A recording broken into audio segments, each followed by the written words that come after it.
folks. What a show that we have for you today. And you want to bear with me here. You want to stick with me because, sometimes I don't understand how things can be coordinated the way they are. Certainly not by men. I sometimes I'm just absolutely in awe.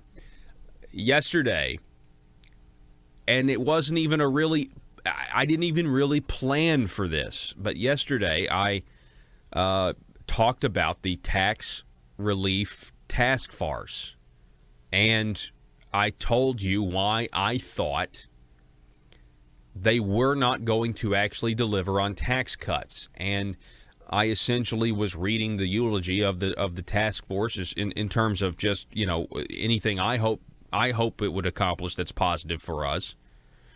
And one of my key pieces of evidence was the very first meeting and an audio recording of Speaker of the House Jeremy Gillum saying that this task force is not there to cut taxes. And so what else do we need to know, right? And this is all in the context of, people, this program's negative and that's negative and you're negative and everything else. And all I'm doing is telling the truth. That's what I was telling the Greene County Republicans last night. How do I tell you these things, these terrible things that they're doing in your name without it sounding like it's a bunch of negativity? These are the facts. And I'm sorry that the ASA and the establishment don't like them.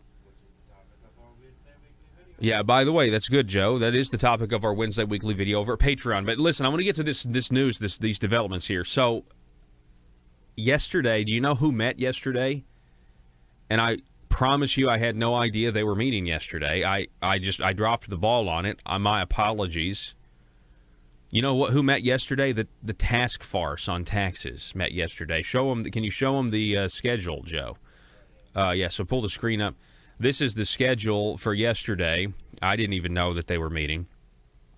The Tax Reform and Relief Legislative Task Force met yesterday, October the 3rd. They met at, what says 1:30. So last night, I'm driving home from the Greene County Republican Committee, and I get a phone call. And I'll never tell who it was. But it was somebody who was in this task force meeting, not just people that are on the task force, but there are others. You can go even look up who was in attendance, who's not on the task force, that's a state representative and a state senator and everything else. And they told me that the consultant that they hired actually said in front of this task force, the consultant they hired, who is a man by the name of Randy Bauer, testified about the business rankings, and we're talking about where Arkansas ranks in this study or that study on business-friendly states. You know what he said?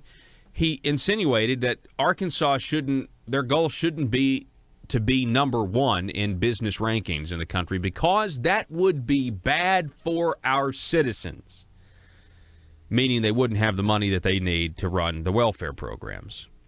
Now, that was the first red flag. So, you know what I did? When I heard that, I said, that's weird. That's very strange. Who is this Randy Bauer guy? Go to the next slide. This is the PDF that you can find on the Arkansas Legislative website. This is what they went over, the State of Arkansas Tax Relief and Reform Legislative Task Force. You scroll down here, and we see this is PFM Consulting, or PFM Group, Public Financial Management Group. Randy Bauer, or Randall Bauer, you can see it here. He joined PFM in 2005, where he has led numerous state and local government finance and revenue-related projects.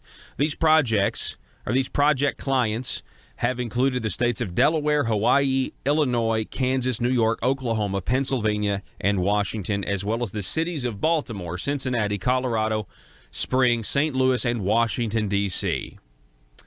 Prior to joining PFM, Mr. Bauer served for nearly 7 years as the budget director for the state of Iowa and 11 years in senior tax and budget staff roles for the Iowa State Senate. I'll get to his Iowa roots in a moment. So I thought to myself, I wonder if Randall Bauer, this guy that Jim Hendren has picked to be the consultant that's going to advise the tax force on how they're supposed to cut taxes, although we now know that it's not about tax cuts, right? It's about tax reform, and they get to define whatever that is. And we all know it's not going to be less money going to the government, not going to actually shrink government. So I said, hey, does Randall Bauer have a Twitter? And the answer is yes. This is what he looks like. This is Randall Bauer. And it's his Twitter feed in just in the past 24 hours has been fascinating. Let's look at some of his tweets, shall we? Here's the first one we can find. Randall Bauer, he is retweeting a flashback of President Obama concerning Colin Kaepernick taking a knee. By the way, I've taken as many screenshots as I can. There's like 30,000 of these tweets. I do expect Randall Bauer's Twitter to go locked pretty soon. If it's not going to be locked or shut down, I just feel like he's going to want it to be private.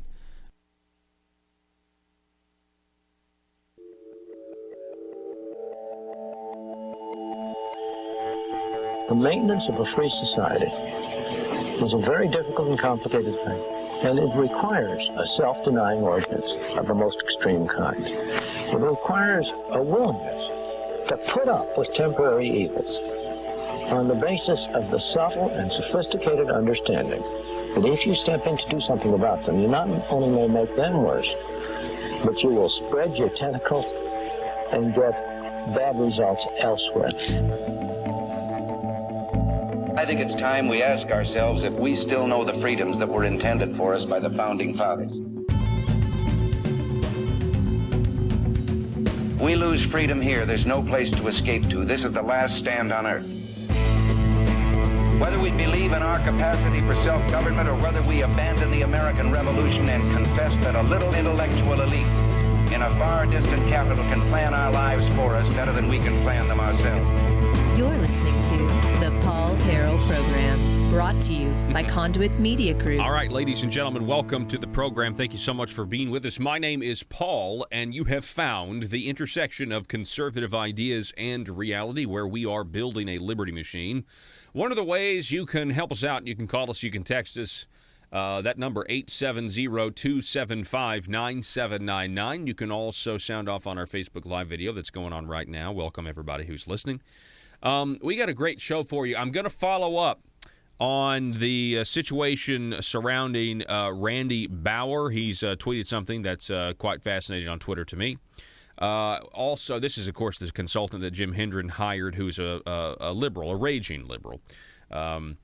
So we got that going. Then at the bottom of this hour, we will be talking with Mr. Dean Marks for our Conservative Future segment. In the top of the next hour, we're going to be going over this story. Arkansas Supreme Court, local grant system is unconstitutional. That's right. Former State Representative Mike Wilson won his case. The Supreme Court sided in his favor. General improvement funds are unconstitutional the way they've been operating. It's the second time he's done this. We'll talk about that at 5 with Josh Waters. He's got the entire breakdown. But before we get to all of that, I want to welcome back to the program. We've got former State Representative Charles Fuqua is with us. Charles, welcome back to the program, sir.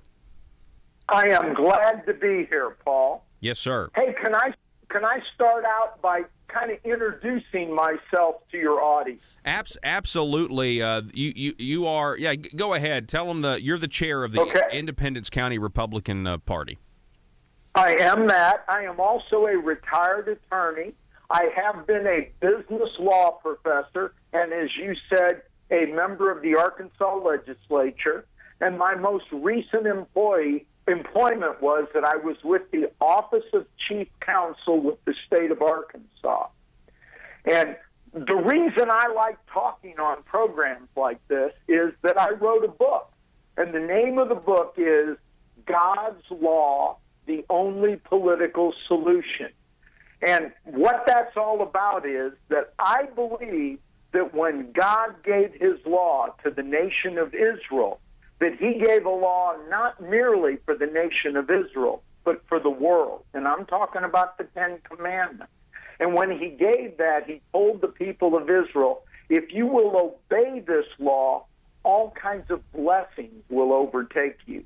But if you disobey this law, curses will overtake you. And I believe that's true. And by the way, our founding fathers believed that was true for Israel and every other nation in all history. And the reason America has, or the United States has been the most prosperous nation in the world is that we have followed that law more closely than any other nation in all of history. But we are turning away from God's law, and now the curses are coming upon our nation. Well, certainly in terms of how corrupt our government's getting, I mean, that certainly isn't consistent. That certainly isn't consistent with a biblical worldview. Some of the actions of our leaders that are supposed to represent us, you're certainly right about that. Folks, we're talking with Charles Fuqua. Now, Charles, the reason I want to have you on the program, and I appreciate that introduction, is because you are the Independence County Republican chair. We had you on a couple of months ago, or I don't know, I feel like I can't ever really feel how much time has gone by. It's strange sometimes. But we did have you on recently. And I understand that the Independence County Republican Party, you guys had a meeting this week, and you gave a presentation on the Federal Reserve System. Is that correct? That's correct. And most people have no understanding of how money comes into existence in the United States. And I'd like to explain and go through that process for your audience so it could be understood. And I'd like to start with a quote from President John Adams, because the economic problems we're experiencing are not new. And here's that quote from John Adams. All the perplexities, confusion, and distress in America rise not from defects in the Constitution or Confederation, not from want of honor or virtue, so much as from downright ignorance of the nature of coin, credit, and circulation. Now, he wrote that that was President John Adams. He wrote that in a letter to Thomas Jefferson in 1787. And so what I'd like to go through today is to explain that system, its origins, and what effect it has today. May I do that? Absolutely. And I will just say, I love the part in that quote where he says, talks about, hey, that doesn't mean that the Constitution's deficient. You know what I mean? Absolutely. Absolutely. We can keep going back to that old worn-out doctrine, as the liberals call it, or document, and somehow it's always got the answers, doesn't it? Yeah, absolutely it does. It does. Okay. Now, to go back and explain this system, I'm going to start with a couple of scripture quotes from the book of Revelation. That may seem like a strange place to start, but I think it'll make sense as I go along. Okay. And here is the first one. It's from Revelation 14:8. Babylon is fallen, that great city, because she made all the nations drink of the wine of the wrath of her fornication. And then I'm going to read Revelation 17:5. And upon her forehead was written a name, Mystery Babylon the Great, mother of harlots and abominations of the earth. Now, what is this mysterious Babylonian harlot? Well, that's what I want to explain today. And to do that, I've got to take us back for a trip to ancient Babylon. And I'm going to explain how the Babylonian grain bank operated. In ancient Babylon... Let me stop you there. Now, this is interesting to me. So you're talking about, you said a bank of grain, meaning like wheat. Wheat, exactly. Okay. All right, keep going. The grain we're talking about. Okay. Yeah. Okay, in Babylon, there was a grain bank, because at times they had excess grain, and they would store it at the grain bank. The grain banker would take the grain in, and he would issue them a receipt for the grain, a CD, or certificate of deposit. Now, in Babylon, the money or medium of exchange was grain.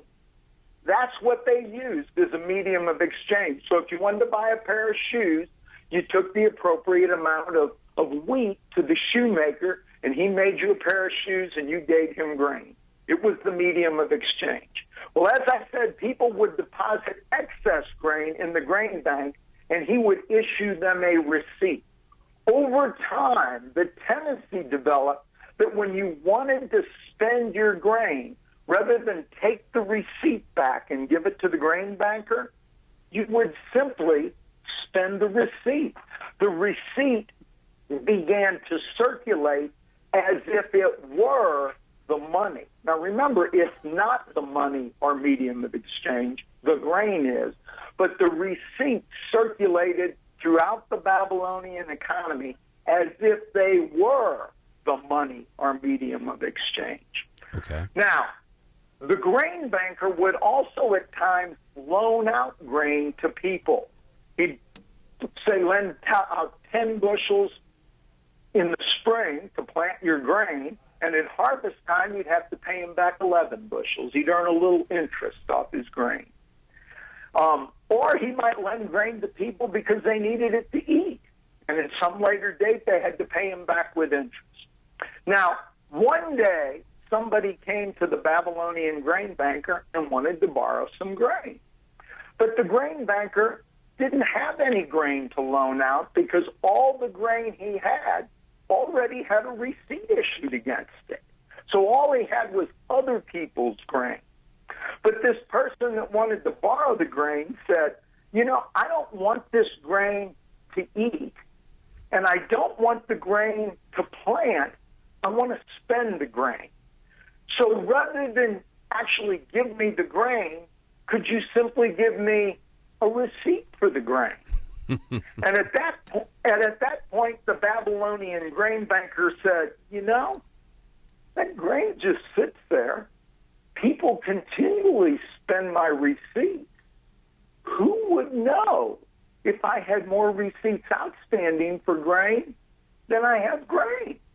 And so he just sat down and he wrote out a receipt for grain, and he loaned that receipt into existence and then demanded that he be paid back with interest. Now, I want you to think about what he did. Now, the name of my book is God's Law, the Only Political Solution, and I believe we ought to obey the Ten Commandments. And I believe that by what he did, he violated 2 of the Ten Commandments. First of all, he violated the commandment, thou shalt not bear false witness, because that receipt was a promise to pay grain. But when he issued 2 receipts against 1 unit of grain, he could no longer keep his promise. Correct. Yeah. Now, if everybody that held receipts came to the grain bank to claim their grain, what do we call that? A run on the grain bank. It's a run on the bank, right? Okay, and it's because he was dishonest. It was because he made a false promise. I would also argue that what he did was stealing, because what he did as he issued more and more receipts, he inflated or expanded the money supply. And as he did that, the money that people held became worth less and less as he expanded the money supply. Yeah. So in effect, he was stealing from everyone who had savings. And because what he created was a debt loaned into existence, he was also laying more debt on future generations. Now that system, and if you follow people that study economics, they will tell you that was the origin of what is known today as fractional reserve banking. All right. Okay. All right. We'll stop right there. Stop right there, because I think this is a good time to take a break, Charles. And and then you come back and relate the story of the Babylon Grain Bank and relate it to specifically the Federal Reserve and what's going on now. Does that sound okay? That sounds great. Okay, because I think it's very fascinating stuff. I'd never heard that before. That's really good stuff. Folks, we're talking with Charles Fuqua, Independence County Republican Chair. He gave this presentation probably in greater detail earlier this week in Independence County. I want to remind everybody that if you want to partner with us, our Wednesday weekly video came out on Patreon this week. Also, our surveys came out for our Paul Harrell program producer level, $5, $10, or $25. This gives you extra content of the program, everything we do here for you on the radio program and the podcast and the video streaming. We do extra stuff. It's patreon.com/thephp. That's patreon.com/thephp. If you think this show is of value and you want to continue to see it get better and more precise on protecting liberty, advancing freedom, it's patreon.com/thephp. Back in just a moment.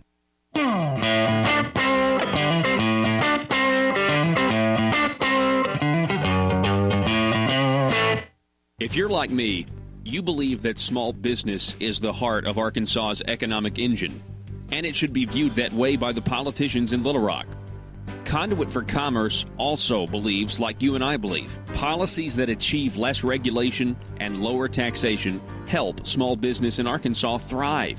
Other policies like small, constitutionally consistent government and reducing citizen dependency on government keeps it from growing and expanding its influence on our daily lives. Conduit for Commerce works every day to educate the general public and legislators on these important priorities in the name of Arkansas small business.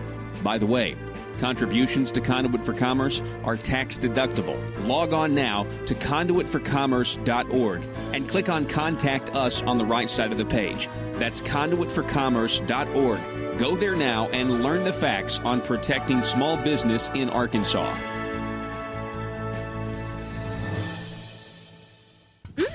What you cooking? It smells familiar. I'm cooking something amazing, new, and different, and you're going to love it, babe. Really? It seems like we've had this dish before. Don't believe me? Come and taste it for yourself. Okay. Yeah, I think I'm right. This tastes just like Obamacare. No, actually, it's the new private option. I call this fantastic new dish Arkansas Works. That's odd, because it looks and tastes just like Obamacare. Why do you always have to be so critical? I'm in here cooking, trying to do something nice for the family. Because I thought we talked about this before. I don't like Obamacare. You just need to give it another chance. So you admit it's the same? No, it's different. It's Arkansas Works. Let me ask you something. Does it smell like Obamacare? Yes. Does it taste like Obamacare? I suppose so. Are you using the same ingredients to make it as you used to make Obamacare? Yes. Then how is your so-called new dish, Arkansas Works, not Obamacare? Well, let me explain, honey. You will remember, recently, I had my name legally changed at your request, right? Yes, I know. You had it changed from Duke to Rover. I dislike the name Duke, and I think Rover sounds so much more personally responsible. Well, now that I'm called Rover instead of Duke, I believe I can take the same recipe and ingredients and create a dish with the same smell and taste from before. Okay. And because of my name change, you will love it. I'm not buying it. And I just realized the name Duke and Rover are both common names for dogs. PHP Parody.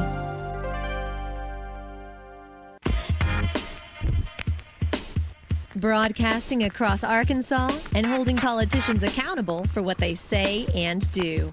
The Paul Harrell Program. All right, we got about 6.5 minutes left in this segment. I want to welcome back to the program former State Representative Charles Fuqua. He's also the chairman of the Independence County Republicans. Charles, thank you so much for coming on. Appreciate it.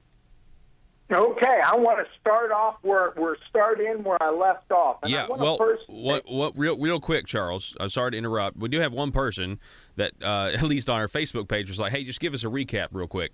And so the recap is, hey, look, ancient Babylon had this grain bank, and they started, monkeying around with the numbers. It was the start of fractional reserve banking. It's immoral. It's unethical. And you can take it from there. How does that apply to the Federal Reserve System? Okay, let me add one more thing. They issued receipts for grain, which were the money used in the economy. Mm-hmm. Okay? Okay. Now, I want to ask people two thought-provoking questions, and I want you to think about these. When the government deficit spends, does it get deeper in debt? And when I give this presentation, and I give it all over the state, and by the way, I'd be willing to give it anywhere to anybody who will listen, and actually in several other states too. When the government deficit spends, does it get deeper in debt? And when I ask that question, I see heads nodding all over the audience. Everybody says, yeah, that's true. Okay, question number 2. When the government deficit spends, does it print money to cover the debt? And again, I see heads nodding up and down all over the audience. But now, wait a minute. I want you to just think about that. If you were deep in credit card debt, but you had the legal authority to go down in your basement and print money, couldn't you print enough money quickly and easily to get yourself out of debt? See, both of those statements cannot be true. And the one that is not true is that when the government deficit spends, it does not create the money. Our money supply is created by a privately owned entity known as the Federal Reserve Banking System. And the way it works is when the government deficit spends, the Federal Reserve creates money in exactly the same way the Babylonian grain banker did, out of nothing at no expense, and it loans that money to the government. The government can then pay its bills, and then the people are taxed to repay the money creators the money they created plus interest. Now, that's hard to believe for a lot of people, but if you just think about the reality of the situation, you'll know that has to be true. Not only is the United States deep in debt, $20 trillion as a matter of fact, but all the nations of the earth are deep in debt. Even China and Japan, and you know about all of Europe, how deep in debt that Europe is. But if all of these nations owe money, it has to be that that money is owed to someone. Well, the question is, who is that money owed to? And the answer to that question is that most of the nations of the earth have banking systems just like ours, and those debts are owed to those banking systems that are privately owned by international bankers. And the same international bankers own the money systems of all the nations of the earth. Now, I want to explain how money comes into existence in the United States. Again, it starts when the federal government deficit spends. It borrows money from the Fed. The Fed, this privately owned organization, creates the money, loans it to the government pays its bill. That money winds up in the hands of the people. The people then deposit that money in their local commercial bank. Now, the Babylonian banker had one level of money creation. In the United States, we have two levels of money creation. The first level is when the government borrows from the Fed. The second level is when the people borrow from the commercial bank. Mm-hmm. Okay? That money is deposited in checking accounts in commercial banks. And then according to the rules of fractional reserve banking, for every $10 deposited in the commercial bank, the banks can loan out $100. Now, where's that money come from that the banks loan out? We all think that when we go to a bank and borrow money, that the bank is loaning out savers' money. But I want you to just think about that for a minute. Nobody puts money in a savings account in a bank anymore. There's no money there. Because a savings account pays what? 0.1% interest. So there's no money. The only money in banks today is deposited in checking accounts. And if money is deposited in checking accounts, according to the rules of fractional reserve banking, the bank can loan out 10 times as much as what is deposited. Wow. By creating new money and loaning it into existence. Charles, we got to Yeah, I appreciate it, sir. That's all the time we have for today. I'd love to continue this discussion at another time. Maybe pick up where we left off. Pretty good stuff. I think it's educational. I think our audience has learned a lot. I appreciate it, Charles. Okay. Okay, thank you. All righty, Charles Fuqua, everybody. We're going to be right back. We got a conservative future segment up next. Paul Harrell, weekdays from 4 to 6. Learn more at paulharrell.com. Because I'm going to keep digging. So just FYI, I'm going to keep going through, or he'll start deleting the tweets. But we've got several screenshots.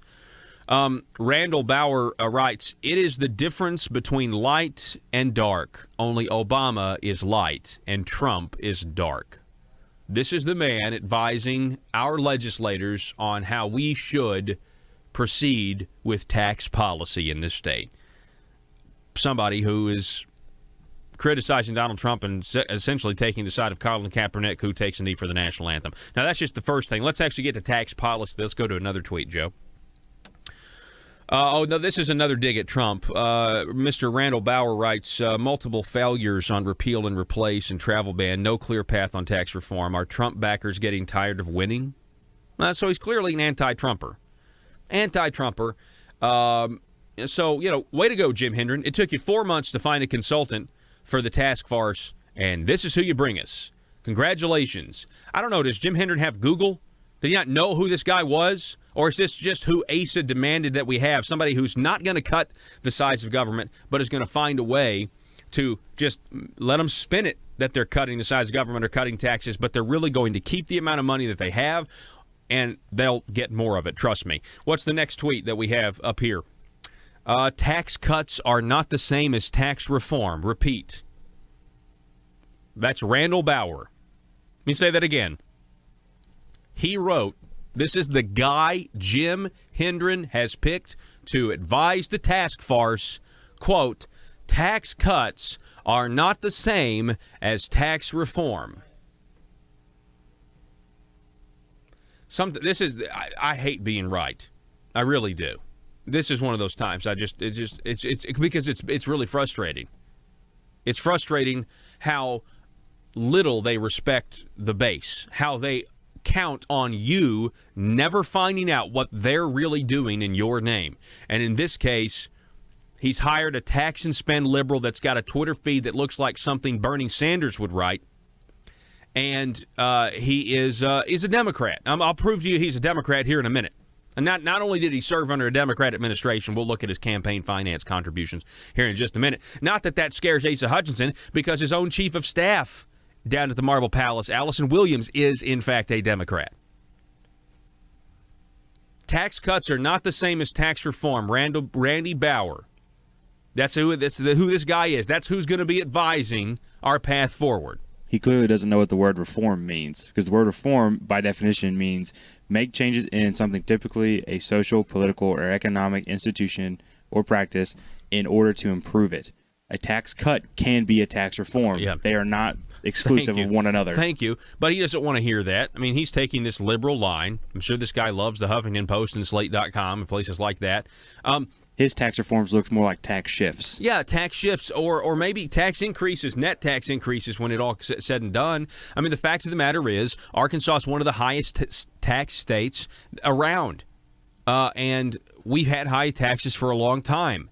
And we have, it takes $7,000, almost $8,000 per person to run our government, when it takes $5,000 to run Texas, Oklahoma, and the ones around us. Now, you're telling me that that's acceptable? Come on. I mean, look, I have, maybe I'm wrong here. I have been under the illusion that Senator Jim Hendren and their ilk wake up every day and actually believe that. Need to get something off your chest? Then call or text Paul now, 870-275-9799.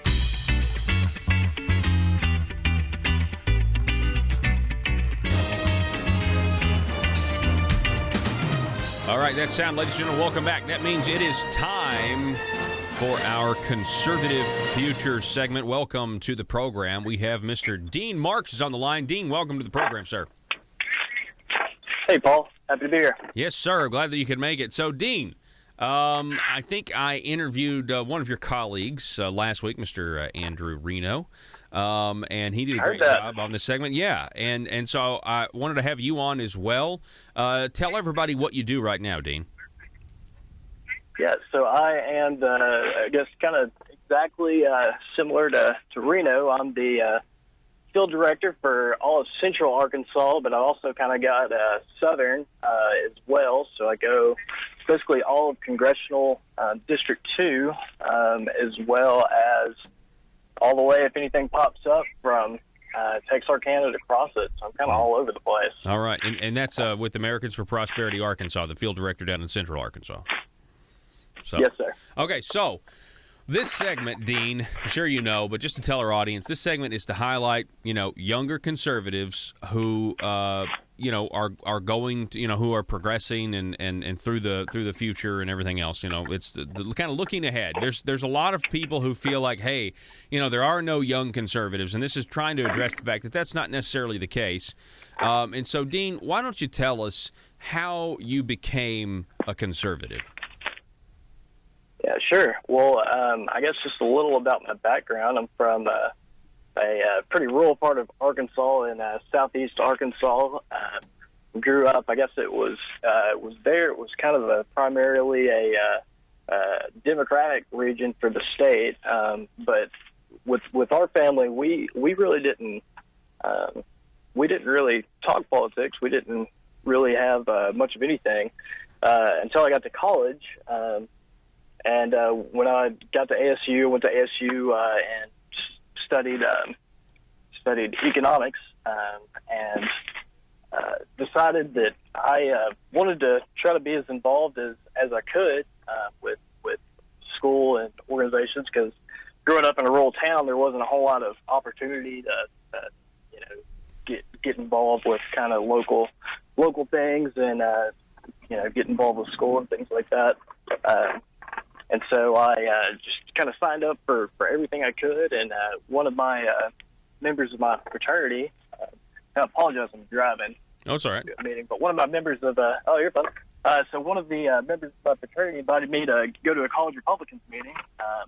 And so anyway, just showed up, and at that point, I probably couldn't tell you the difference in a Republican and a Democrat.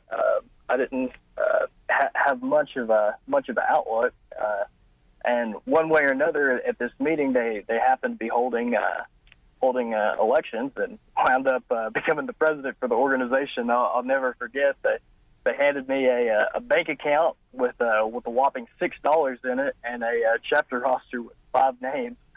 So had a lot of ground to cover, and so I just started calling around and trying to see what we could get our organization involved with, and got a hold with Rick Crawford, Congressman Crawford's campaign, and helped him out in 2012, and kind of got a taste of it there, and hooked up with Chase Duggar, and helped out on in 2012 with a lot of the state house races. And I think it was, before, it was just more of kind of a competitive thing for me. It was, it was kind of us versus them. And I was really intrigued by that. But it was when we, I think it was 2012 when we swept the House as Republicans. And, it kind of dawned on me the gravity of why this is important, and this does shape policy. And so, I think that was probably the start, and then. That's hang on. I want to stop. That's interesting. That's a little unique. A lot of times, people their story is, hey, I was raised in a really traditional, really conservative home. That's how I got my influence. But here's an example of you actually going off to college and actually learning the difference between the two in the first place. You mentioned something about studying economics. Was there anything about studying economics where you were like, more regulation, more government is actually hurting the, potential for, an individual or a business owner's success? Yeah, absolutely. And that's where I was going to go, was especially when professors found out I had that title, they kind of looked at me a little different. It seemed like, especially in the economics department, we had there's one professor, I won't say his name, but he was very biased. ASU had some good professors, and we had some very biased ones. And this one, it was kind of the ongoing joke in the class was, well, if you don't know the answer, just say increase government spending and increase taxes, and you'd be right about half the time, or probably more than half the time, probably about 80% of the time. And I think we talked about this the last time I saw you, just to show kind of what it was like. I know that you did a debate with the college Republicans and Democrats when I was in school, and I know that quite a few professors that were on the opposite side came out to make a point of, saying that our side was wrong. And yeah, it was interesting. There was I remember that debate, and I really appreciate getting the opportunity. I know it was me on the side. I think specifically we wanted to talk about the minimum wage of some kind. I think that was one of the issues, and it was me, and it was a professor from Arkansas State who was against my position, Professor Gary Latonich, who actually ended up running, I believe, as a Democrat in the first congressional race at one point, one of these years, a little while ago. That's correct. Yeah. Anyway, my position was, I came straight out and say it. Like, I don't understand. Like, and people were in the audience, I remember, were shocked when I was like, yeah, I don't believe in a minimum wage, because I think you're actually, you're telling an individual what they can contract their labor for, and this is assuming that people are going to abuse that and pay someone slave labor when when what you're really doing is saying, hey, if you're not valuable right now because you don't know how to weld and you can't be paid $15 an hour because this particular business owner isn't going to make any money on that. But, if you want to come in while you're working this other job, if you want to come in and you want to train, I can pay you $5 an hour until you actually can learn the skill and then it's useful. And I don't agree with the government. This is my whole argument. The government doesn't need to come in and try to regulate what is a private agreement, and the whole minimum wage system just kind of operates on this idea that people who may be of lower stature in the economic the economic rankings are not smart enough to make their own decisions about what they want to do with their lives, and I reject that as well, because I believe the power of the individual. Anyway, those were my thoughts. People were kind of, I think, appalled by them, and the professor. Yeah, that's what I was going to say. You should have seen the reaction to there. They might have thought you had said something just unbelievable. I remember the reaction was amazing. But yeah. Oh man. Okay, so Dean, I know you got to go. I know you got a meeting at 5. I wanted to ask you one more question. So conservatism means a lot of things down to a lot of different people. So some politicians campaign that they're conservative, and we really don't know what that means. And limited government, conservatism. What is a conservative to you? What does that mean? Your ideal person or politician that's going to represent you, they say that they're a conservative. What would you like them to describe that term as? Yeah. I think conservatism it gets a bad rap a lot of times just because of maybe the way it's branded. I feel like if you ask your average college person or young person, or they'll say conservatism, it's people that want to hang on to the past. They don't want to progress as a society, and they want to take us back to the 1960s. But that's I think that's so far from the truth, is that conservatism, they're the people that want innovation, that free market, creates the stuff that we all need. I think what we're trying to conserve is, the ideas of classical liberalism, that,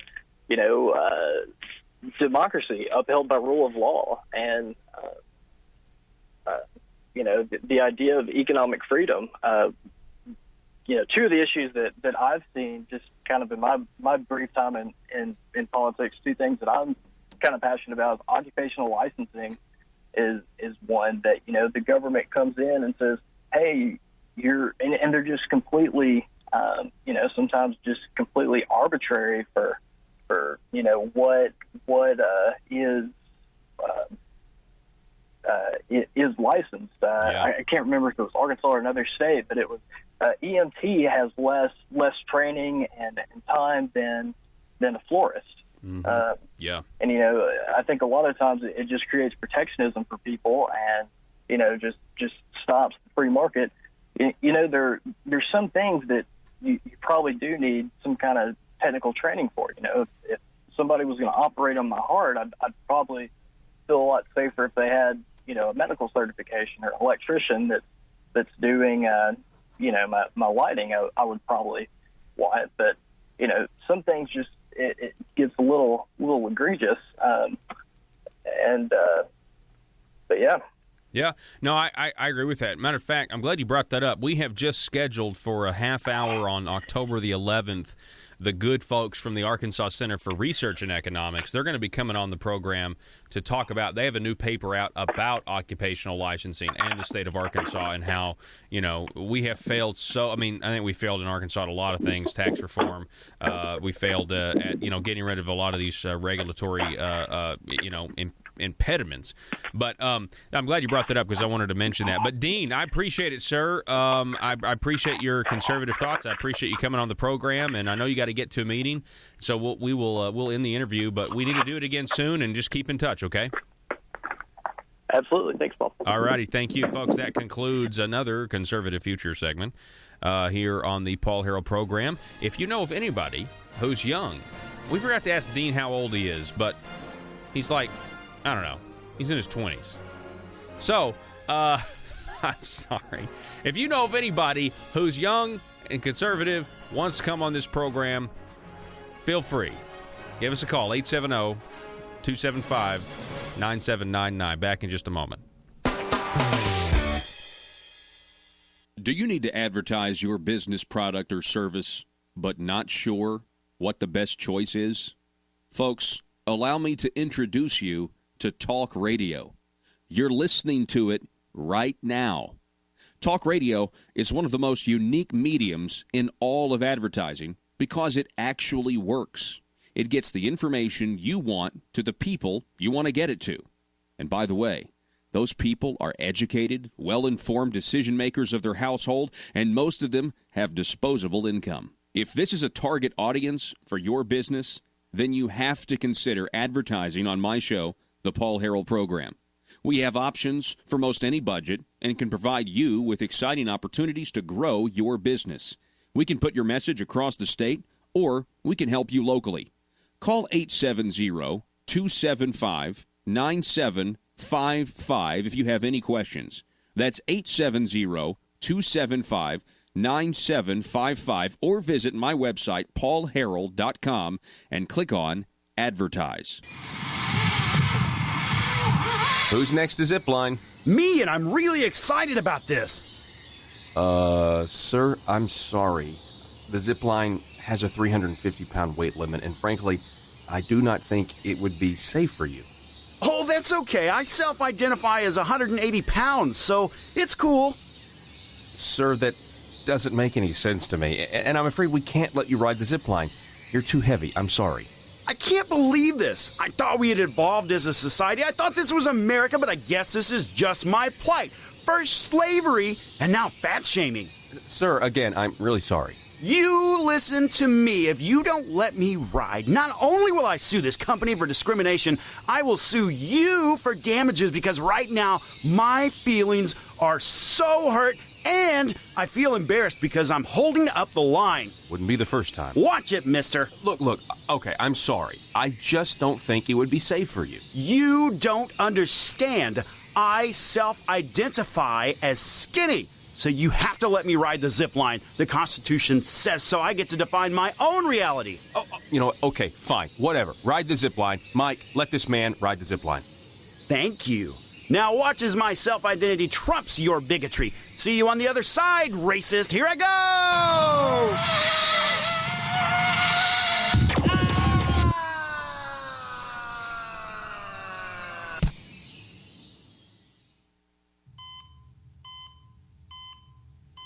doctor. Thank goodness. What's the prognosis? Sir, we've done everything we can, and you only have seconds to live. No, you cannot say that. I do not self-identify as a dead person. PHP Parody.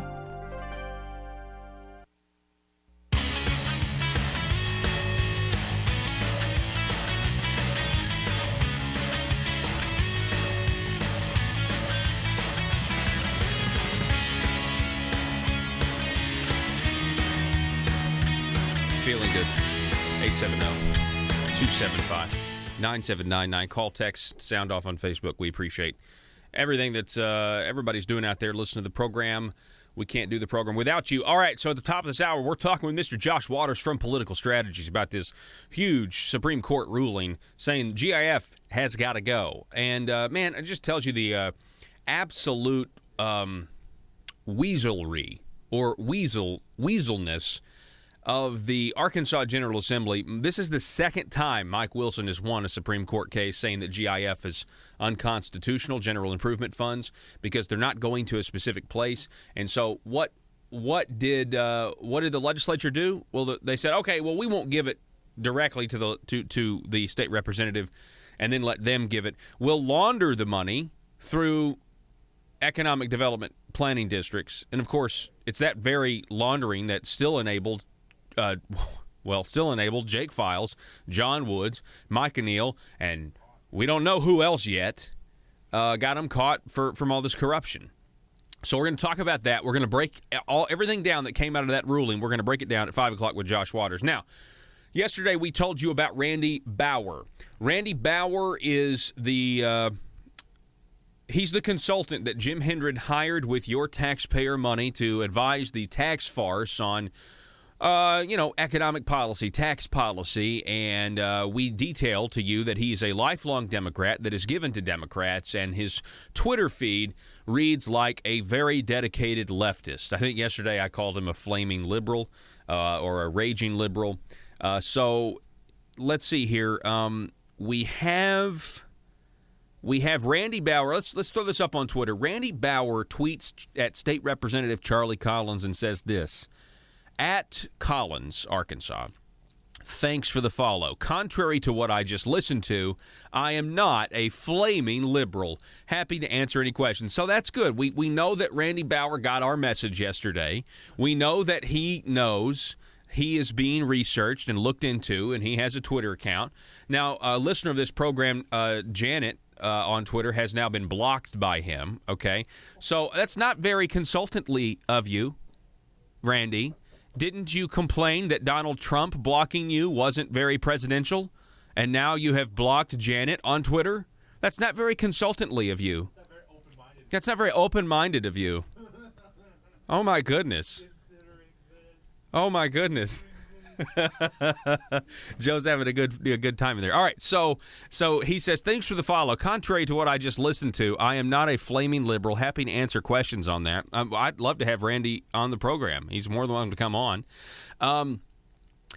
Randy then says, this is retweeted. That tweet by Randy Bauer is retweeted by a Twitter handle called Uncle, Nephew, and Nephew. Now, check this out. I don't expect for you to believe me. Nor anyone that I know is connected with that Twitter. That is a listener of this program who enjoys our program and our parodies. I have no idea. I even have made calls today saying, hey, are you Uncle, Nephew, and Nephew? And I'm telling you, I believe, and they're saying, no, that's not me. I've called people, okay? So here's the Uncle, Nephew, and Nephew Twitter handle. They joined this month. They're only a couple of days old. It says joined October 2017. Look at this, Uncle, Nephew, and Nephew. They are at Uncle, Nephew, PLLC. And they describe themselves as your go-to firm for working the government in Arkansas. No job too big, no fee too big. So they're the ones that go back to their tweet. They're the ones that retweeted this. And so what did Randy Bauer say? Randy Bauer said this, quote, I approach every project with the goal of hearing perspectives across the ideological spectrum, no value in filters. So he responds to Uncle, Nephew, and Nephew, and followed them, by the way. Randy Bauer is now following Uncle, Nephew, and Nephew. Joe, I can tell you want to say something. Oh, my gosh. This statement from him, now knowing that he's blocked somebody and knowing... Yeah, he has. Knowing something else, has. This is so ironic. Mm-hmm. It's so ridiculously foot in mouth kind of moment. Yeah, it really is. Hang on, I'm gonna send you the tweet that he's blocked somebody. Hang on one second. I'm gonna send this to you before. Okay, here we go. Right. Okay. Because I retweeted this because I want you to throw this up there so we can see that he blocked that Randy Bauer blocked. Okay, there you go. You should have it there. Yeah, so Janet Crow tweeting a photo about that consultant for the task force picked by the Arkansas legislature. Yesterday we found out some things. And you scroll down and she's got a screenshot. Randy Bauer blocked you. Oh, man, you are blocked from following Randy Bauer and viewing tweets. Now, if you contrast that with the other tweet that he tweeted about Donald Trump blocking him and how that wasn't very presidential, well, that's not very consultantly of you, Mr. Consultant. It's not very open-minded considering... No, it's not. I approach every project with the goal of hearing perspectives across the ideological spectrum, no value in filters. If you want to approach ideological spectrums, then blocking someone on the other side does not make any sense. Joe, is this other tweet a filter then? If he says he approaches every project with no filters, what is this then? What is this tweet? Tax cuts are not the same as tax reform. Repeat. Yes, this is definitely a filter. That would be a filter. If he says tax cuts are not tax reform, what? That's a filter. That's an ideological perspective that you're bringing to your work, Randy. What? I'm sorry. Go ahead, Joe. No, that's I totally agree. Okay. All right. So this is strange. This is strange, man. We can really see. And you know how easy this is. You know why this is easy? You know why? Because he is a liberal. He's a liberal. It's easy to find. It's easy. I mean, this is how liberals argue, right? Open mouth, insert foot. Yeah. Now let me just say this. Like it is. This is not really personal against Randy Bauer. The only reason we're talking about him is because Randy here was selected by Jim Hendren and the gang to try to derail any real chances for tax cuts and shrinking the size of Arkansas state government. If Randy Bauer wants to be a liberal, if he wants to be a progressive, if he wants to support Obama and bash Trump on his Twitter feed, that's fine. There are plenty of Democrats out there. If he wants to be a lifelong Democrat, which he is, he's given money, that's fine. Let him be a lifelong Democrat, right? This is really on Jim Hendren and the gang and Asa and doing everything that Asa wants. Because here's the bottom line. Go back to the other tweet, the first one. I approach every project with the goal of hearing perspectives from across the ideological. Now we've proven that that's not the case because his own personal views, he's coming with a bias, right? And that's fine. Because if we're going to go the consultant route, which I disagree with, but if we're going to, I would like somebody to come with the bias of, hey, you know what? Karl Marx's ideas are not good. We don't want to do those. Milton Friedman, Thomas Sowell, those guys are good. That's the perspective that I'm bringing because everybody's going to bring a perspective.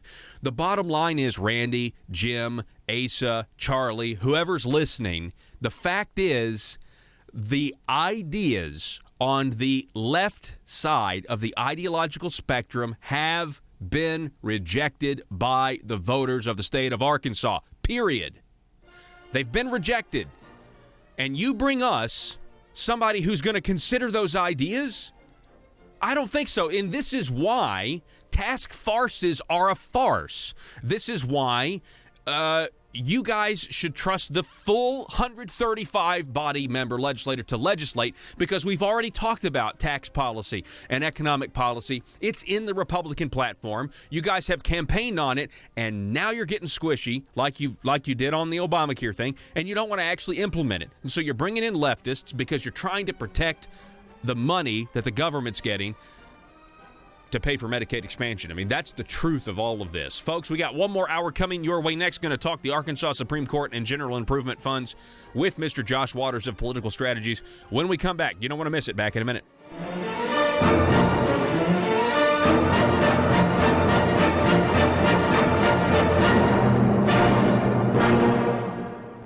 Rush, Glenn, Sean, and Paul. This is Jonesboro's 1013 FM News Talk, KBTM.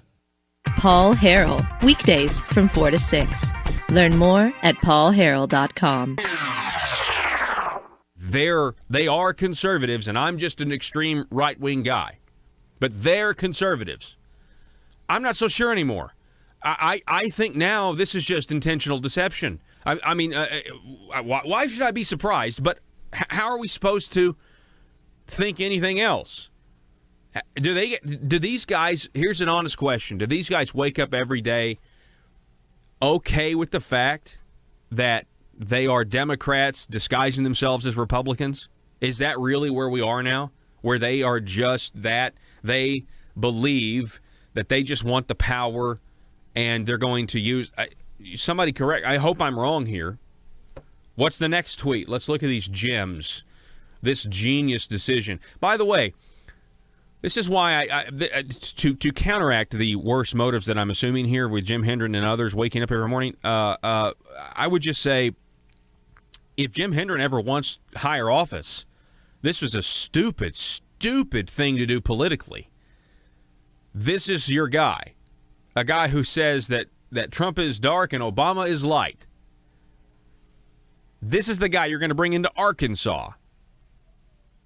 Randy Bauer claims that Donald Trump has blocked him on Twitter. Quote, I've also been blocked by Trump on Twitter. That is so presidential of him. That's that a guy. Okay, all right. I'm sure his tax advice is sound, though. I'm sure we're going to want to follow that. Next tweet. See the graphic. Tax cuts don't reduce the debt. Repeat. Okay, so now we have Randy Bauer latching onto this idea. I'm sure when they score any kind of tax cut bill, they don't want to do it dynamic scoring. They want to use static scoring.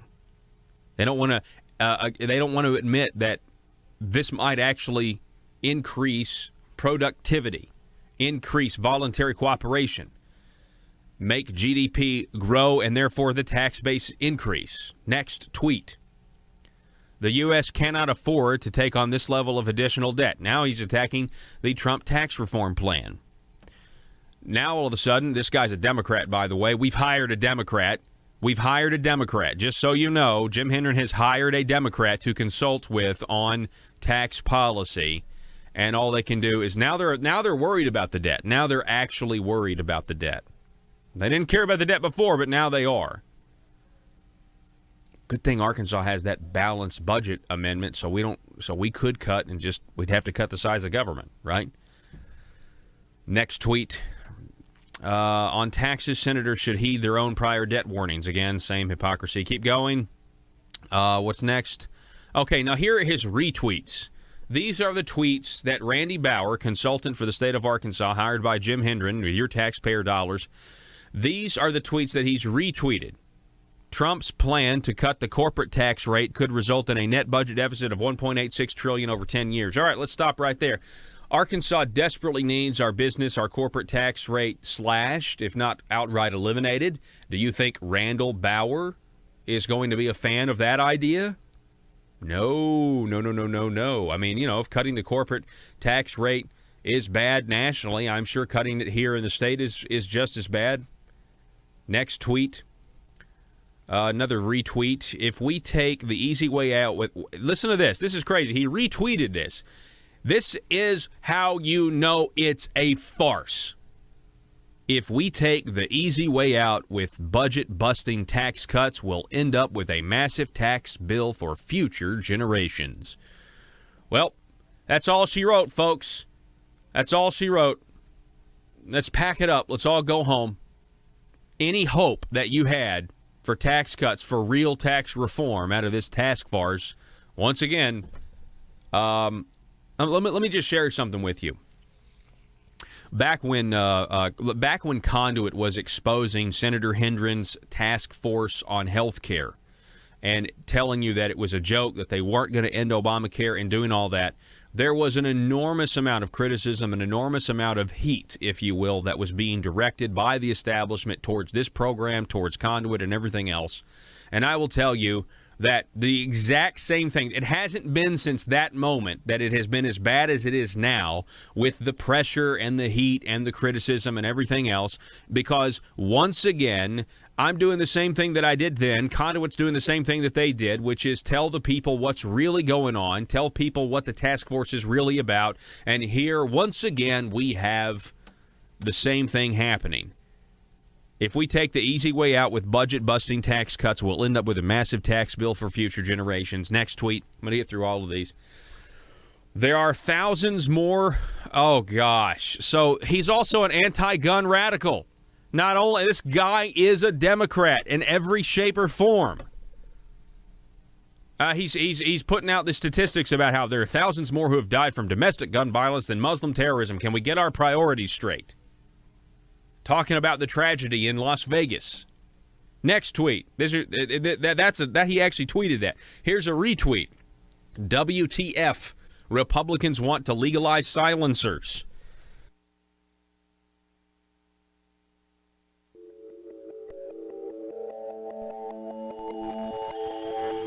The maintenance of a free society is a very difficult and complicated thing. And it requires a self-denying ordinance of the most extreme kind. It requires a willingness to put up with temporary evils on the basis of the subtle and sophisticated understanding that if you step in to do something about them, you not only may make them worse, but you will spread your tentacles and get bad results elsewhere. I think it's time we ask ourselves if we still know the freedoms that were intended for us by the Founding Fathers. We lose freedom here, there's no place to escape to. This is the last stand on earth. Whether we believe in our capacity for self-government or whether we abandon the American Revolution and confess that a little intellectual elite in a far distant capital can plan our lives for us better than we can plan them ourselves. You're listening to the Paul Harrell Program, brought to you by Conduit Media Group. Hello, folks. Welcome to the program. This is hour number 2. My name is Paul. You found the intersection of conservative ideas and reality. We are building a liberty machine, and if you want to help us out, you want to contribute to building that, call us, text us, sound off on Facebook Live, 870-275-9799. Obviously the other way is monetarily through Patreon, $5, $10, $25 a month to get extra Paul Harrell program content. Okay, thank you, Joe, for reminding me to tell it to people. I keep forgetting. Welcome back to the program. We've got Mr. Josh Waters. Josh, welcome to the show. Hey, Paul, how's it going? It's going good. It's going good. I'm stoked because I saw the AP. I've talked to you earlier today. The Arkansas Supreme Court has said that the GIF money that is used to pay for local projects violates the Arkansas Constitution. Let me just ask you, where were you when you found this amazing information out? Is this one of those things everyone's going to know where they were? Everyone's going to remember, when they found out this scheme was going to end. So, yeah. Well, I was right here in my office up in Fayetteville, so that's where I was. And actually a coworker got a text message, and they then forwarded it on to me, and so that's how I found out about it. But, you know, it's huge news. I remember listening to Mike Wilson there on your show just about a month ago when they had oral arguments, and so to get this decision. And, you know, I just think it's really a big win for the taxpayers of Arkansas because at the end of the day, you know, Mr. Wilson actually sued on this back in 2006 to try to end this scheme and had to come back 10 years later. And they actually cited the very case he adjudicated the first time. Wow. In the decision. Isn't that incredible? It's a big decision and a clear precedent moving forward on this issue. Isn't that incredible, Josh, that the General Assembly is so sneaky that they intentionally went around the intent of the Supreme Court's opinion the first time to launder the money through the planning and development districts? It's very, very indicative of how much they really loved control over our money to give back to the community and take credit for it. Yeah, that's they cited it today in their decision that did come out, and just kind of getting into that a little bit. It was a 5-2 decision, 5-1-1. So 5 of the 7 members of the Arkansas Supreme Court said the Appropriation Act, and specifically the language that appropriated this money out to the planning districts, was unconstitutional because the state did not define a distinct purpose for how the money would be spent, and that violated Article 5, Section 29 of the Constitution. So if we look at that specific language, so what was the language that they were looking at for does this give a specific purpose? And it's really short, and this is what they tried to go with. There is hereby appropriated to the Department of Finance Administration Disbursing Officer to be payable from the General Improvement Fund or its successor fund or fund accounts for grants to planning and development districts. So when I read that, I could think of a lot of things that could be, but ultimately that was what ran afoul of the Constitution, because that language and the appropriation of the taxpayers' money did not have a specific purpose in violation of the Arkansas Constitution. And so basically what that means is you didn't tell how this money was going to be spent, because you didn't say specifically how this money was going to be spent. You can't spend it, and it's unconstitutional. So that would say that if they want to keep doing this, they're going to have to all vote on it individually. They're going to have to, is that what, am I reading that right, or I'm hearing you right? So if they want to give XYZ money to, fire department, out in the country somewhere, the General Assembly is going to have to vote on that. Yeah, and then that was kind of the second prong. That was the second argument that was brought up. One was this is not a specific purpose, but then if they do define that specific purpose, does then that become local or special legislation, which is prohibited under the 14th Amendment to the Arkansas Constitution? And that's what Mr. Wilson was actually arguing as well, is not only could it be unconstitutional under not specific purpose, but it's also unconstitutional because it would be special or local legislation. Now, to be clear, the decision that came down today, the majority opinion did not actually even consider the argument on the special local legislation. There was a dissenting opinion from Justice Womack, who said that he thought it would not have violated the 14th Amendment, but he was actually in dissent and thought this should be kicked out on other grounds. So, the precedent there is still maybe a little bit of an open question on whether this would be special or local legislation in violation of the 14th Amendment. But that was, kind of going back to your question, if they specifically say, well, the fire department in, Jonesboro, Arkansas is going to get this much money, that opens up a whole new type of lawsuit for local or special legislation. Wow. That would be based on, that'd be based on the 14th Amendment to the Arkansas Constitution, right? That's where the special Correct. Local language is. Correct. Fascinating stuff. I love the fact that the Supreme Court in this state, or in this case, said that former State Representative Mike Wilson does have standing. What were the reasons as to why Mike Wilson had standing? I just love this just for general purposes. So this was at the lower court, and to be clear for the listeners, this was an appealed decision. Mr. Wilson actually lost on the lower level, and I hope he can get on your show, and I know he's probably doing some interviews today, but hopefully he can get on your show and talk about it himself. But reading through the opinion, one of the arguments that actually came up from the state onto why Mr. Wilson should not have standing as a taxpayer and under this illegal exaction lawsuit was because the money was being spent technically by these nonprofit organizations, the Central Arkansas Planning District. So the very scheme they set it up to try to avoid this, saying, well, we'll funnel it through this nonprofit, and that way no taxpayer can challenge it. And so that was actually, done away with at the lower level, that there was standing, and the state appealed that, and a cross appeal and they lost that cross appeal. So he did have standing. And going forward, other taxpayers will have standing too. And then there's a clear precedent saying you can't just funnel it through this nonprofit organization to try to get away and try to, shield yourself from these lawsuits. Yeah. He's a citizen of Arkansas. He is a taxpayer of Arkansas, and this money is going places that it shouldn't, and so he has standing, and that is a big, big deal. Let's talk a little bit more about, you say it's a 5-2 decision. You break that down, though, it was really a 5-1-1 decision. So you've got Justice Rhonda Wood and Justice Sean Womack concurred in part and dissented in part.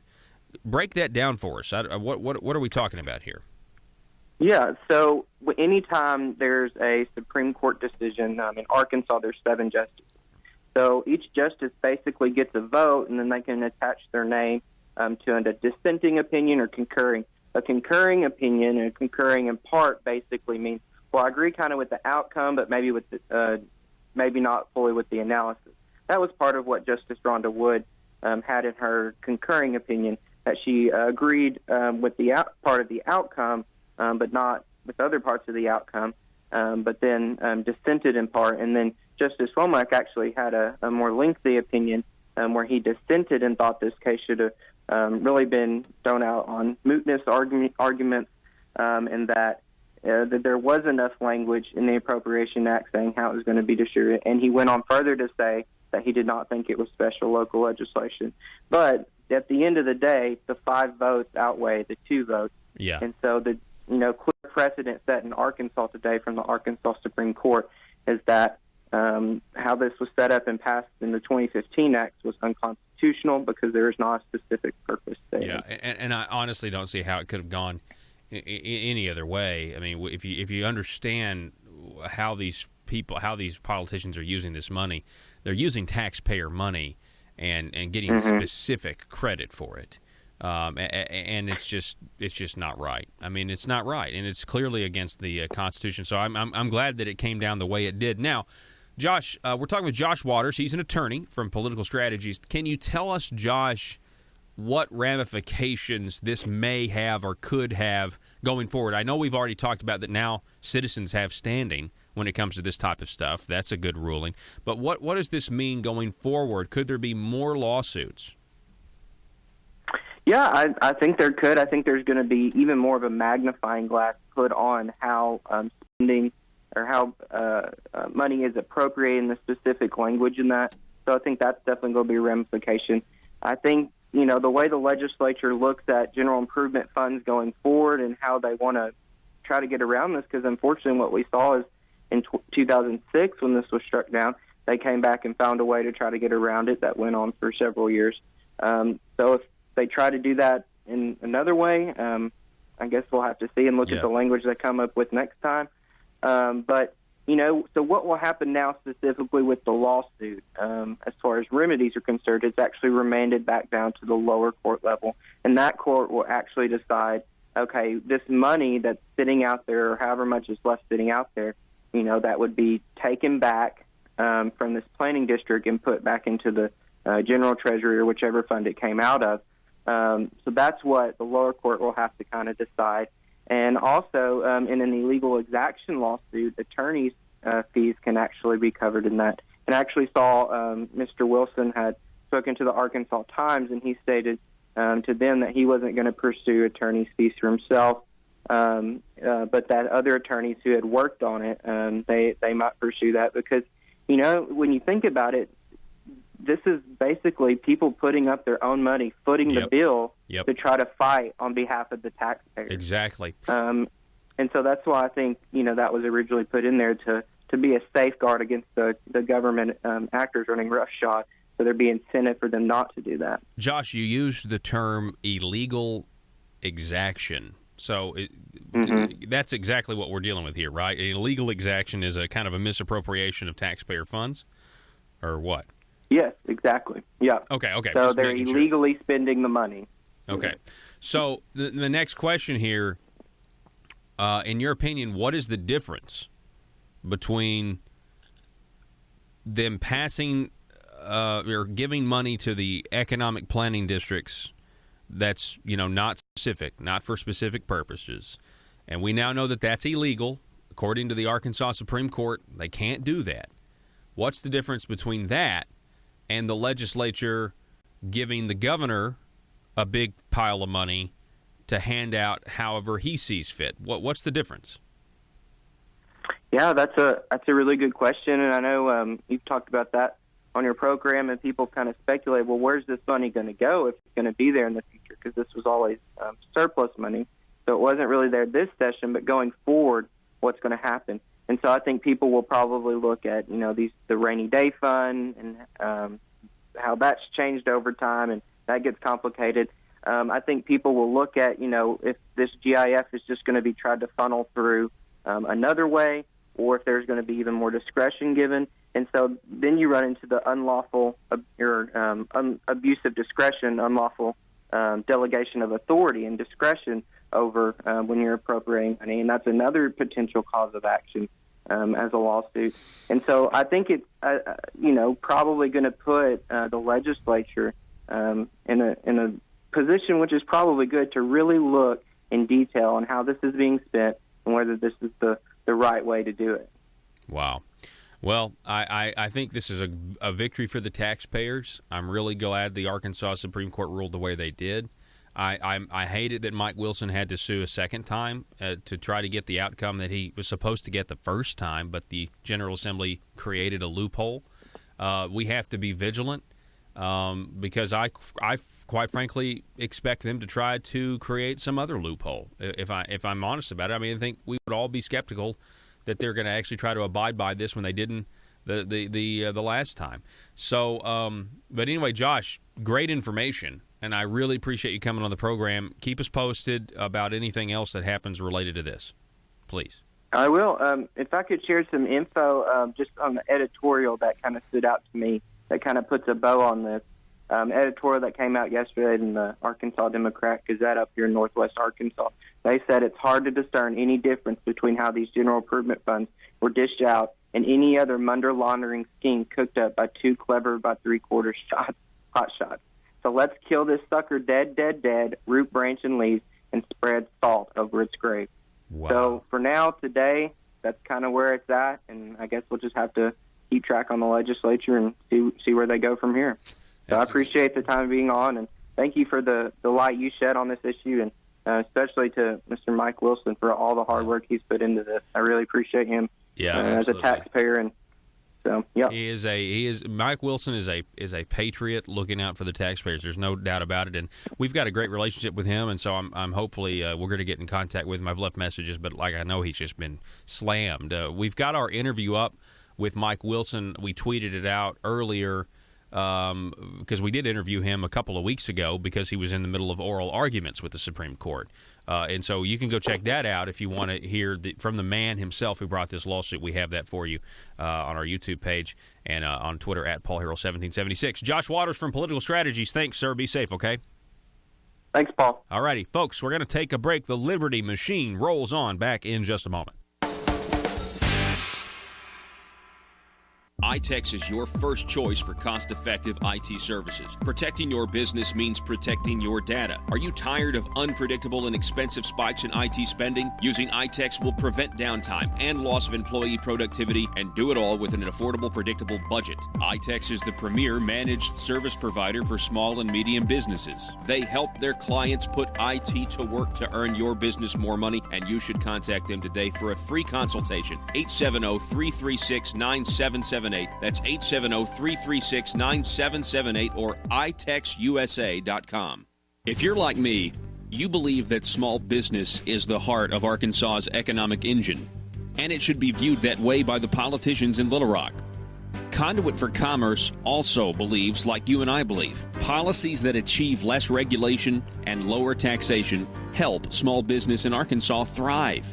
Other policies like small, constitutionally consistent government and reducing citizen dependency on government keeps it from growing and expanding its influence on our daily lives. Conduit for Commerce works every day to educate the general public and legislators on these important priorities in the name of Arkansas small business. By the way, Contributions to Conduit for Commerce are tax deductible. Log on now to conduitforcommerce.org and click on Contact Us on the right side of the page. That's conduitforcommerce.org. Go there now and learn the facts on protecting small business in Arkansas.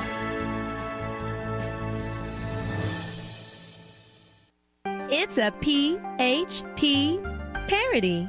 Hey, man, you got any of that marble rock? Yeah, I've got the hookup. Thanks. I need a fix real bad. I'm itching to grow some government. How much you need? I'm gonna need a taxpayer's dime bag. No problem, sir. 1 taxpayer dime of marble rock. Enjoy. Thanks, man. They don't call it Little Rock for nothing. Am I right? Did you know your state representative or state senator may be addicted to growing government? The drug is called marble rock, and too much of it will cause marble fever. Watch for the warning signs. Does your legislator suddenly display a lack of humility when faced with basic questions? Does he or she suddenly develop hubris and pride that was not present during the campaign for office? These are signs they might be smoking the terrible drug, marble rock. The solution? Detox. Vote for detox. Vote to send them home for their own good. Warning! Some politicians once voted out of office will not go home and stay in Little Rock to get their fix by lobbying, also known as the Burris Syndrome. PHP parody.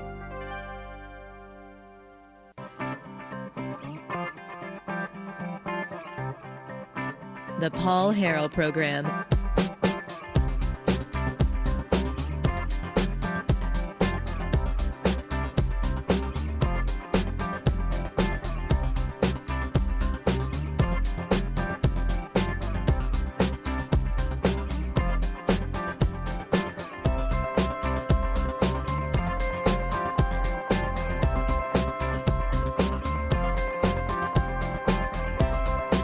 Sorry, folks. I've just got a text message with some interesting news. I'm just trying to confirm the news. And it would be pretty interesting considering what we've been discussing about David Sanders essentially getting a government-funded job, but still being a state senator, still getting to maintain that. But it's entirely funded by the government, the nonprofit. Interesting. I'm not going to read all of this text message from a listener, but I'm going to read part of it. People are saying that the Economic Development Commission is going to be the new vehicle for how they will divvy up taxpayer dollars to the governor's special interests. So that's the kind of the way that's interesting. I mean, and the only reason I think that may be legitimate, and that's not the piece of news I'm trying to confirm, is a different piece about another person potentially getting a government job, state representative. Trying to confirm that. But we have seen with David Sanders, he's getting a taxpayer-supported job via a nonprofit that is funded by the Arkansas Economic Development Commission. So this exact same formula, is this now going to be a way where you give all of that GIF money to the Arkansas Economic Development Commission and then they award it to local communities? Is that what's going to happen? Are we just going to swap out these Central Arkansas planning districts, the Eastern Arkansas Planning and Development District, are we going to swap those out and just use the Arkansas Economic Development Commission, a committee that shouldn't even exist in the first place? Interesting text messages. So, anyway, the phone number to call or text is 870-275-9799. That's 870-275-9799, or you can sound off. The Lieutenant Governor, Tim Griffin, has commented on the Arkansas Supreme Court's decision that GIF money is unconstitutional. This is a big deal because of the amount of corruption that we have seen just in the last year, the amount of corruption that we will see because of general improvement funds, I think that's coming, according to my sources, what they say that the FBI is going to do, the indictments that are going to come. Lieutenant Governor Tim Griffin on the Arkansas Supreme Court ruling, quote, I applaud the Arkansas Supreme Court's decision that the current general improvement fund system is unconstitutional.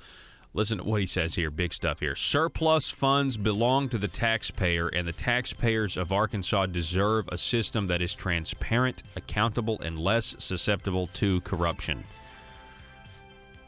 He certainly got a point there. The corruption that we have seen because of this. And yeah, you can say, one bad apple ruins the whole bunch. But we got more than one bad apple at 135 people down there, trust me. We got at least three politicians that we know of. That doesn't account for the other accessories, the lobbyists, the consultants. We got to take a break. Back in just a moment.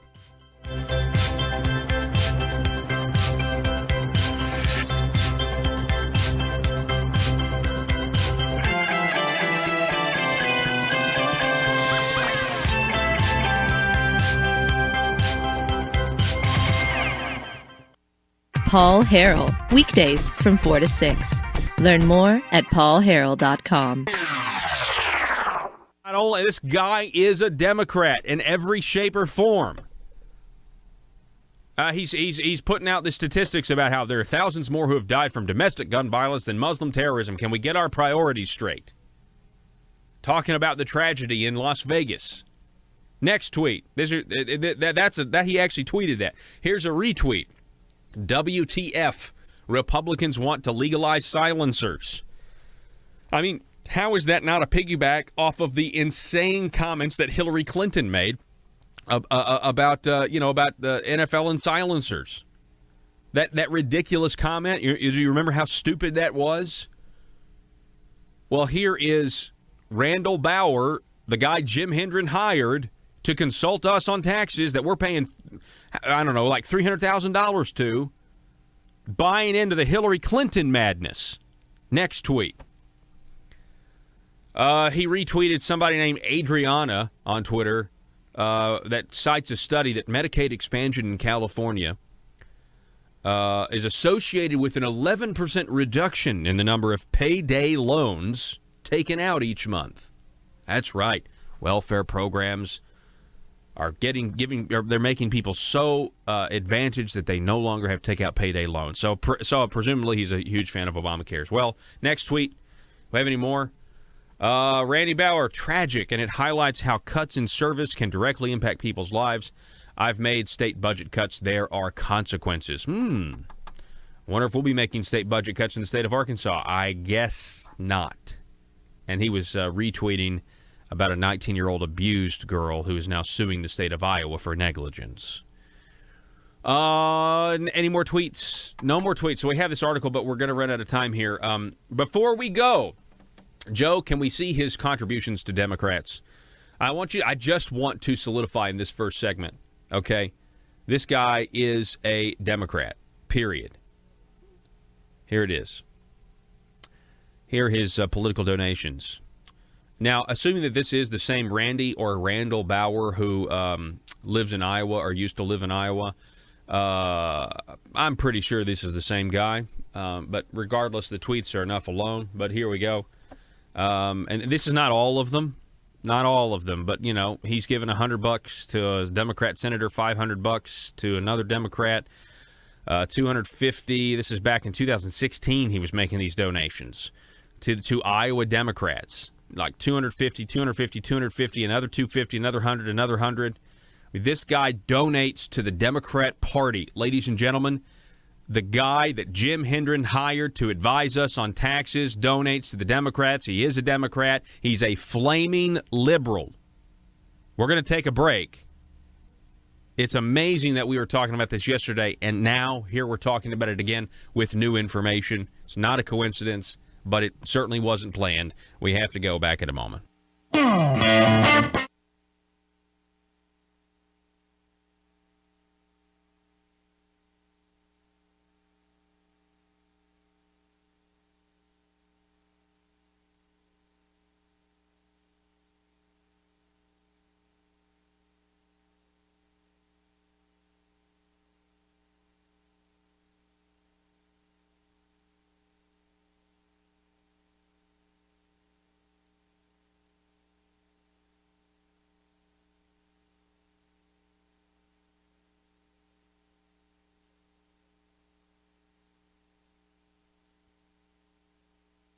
previous shows? Apple users can subscribe to our podcast on iTunes. Don't have an Apple device? Head on over to paulharrell.com and click on Podcast. It's free and available 24/7 because the Liberty Machine never sleeps. All right, welcome back. The phone number 870-275-9799. Thanks so much for being with us today.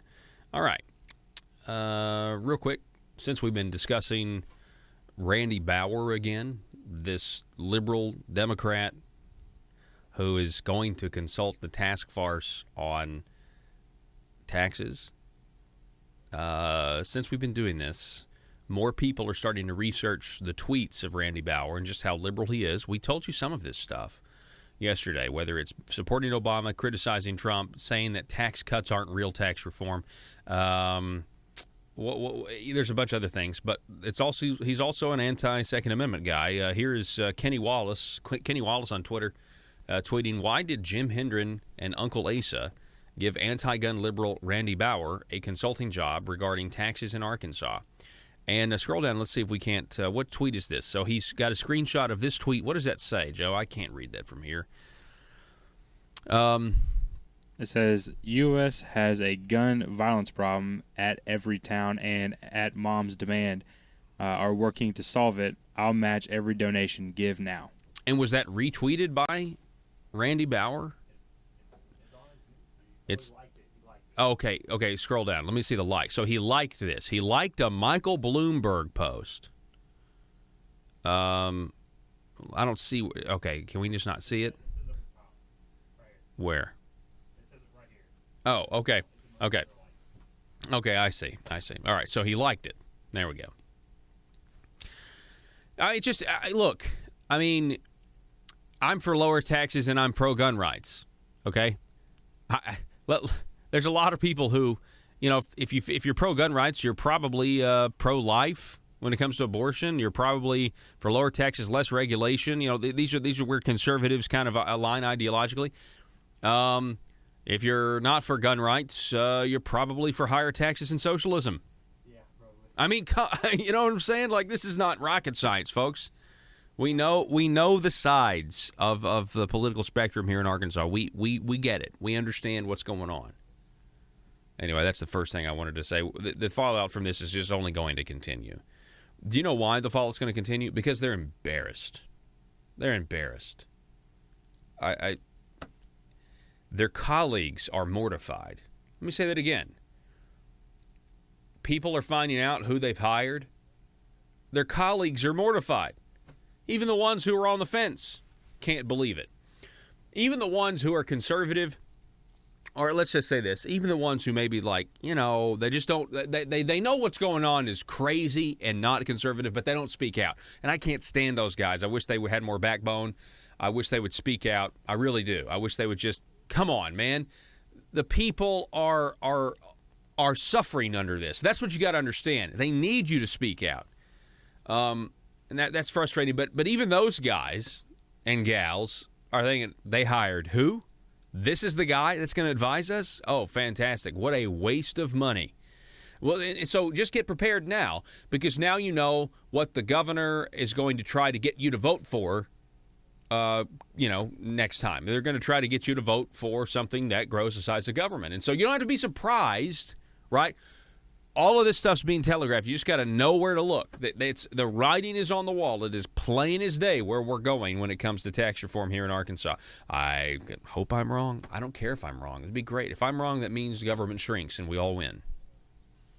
Well, maybe not the political class doesn't win because they're going to be less important. And that's the bottom line with these politicians.